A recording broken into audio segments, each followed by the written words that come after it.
केंद्रीय गृह मंत्री अमित शाह ने बृहस्पतिवार को कहा कि उनकी सरकार समान नागरिक संहिता का कानून लाने में पूरी तरह से प्रतिबद्ध है।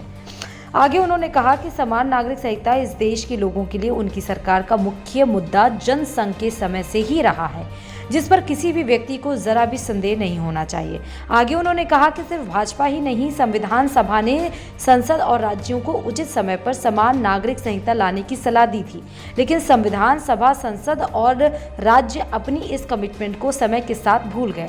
उन्होंने कहा कि एक धर्मनिरपेक्ष देश में कानून किसी धर्म के आधार पर नहीं होता और ना ही होना चाहिए, इसलिए बहुत ही सोच समझकर और विचार करने के बाद इस कानून को लाया जाएगा जब इसका सही समय होगा।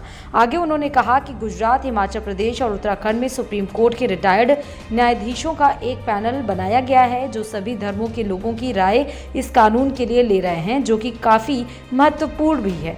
उन्होंने कहा कि हम इस कवायद के बाद आने वाली सिफारिशों के आधार पर कार्रवाई करेंगे।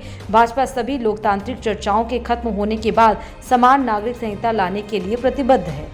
अब आपको बताते हैं कि यूनिफॉर्म सिविल कोड यानी यूसीसी है क्या।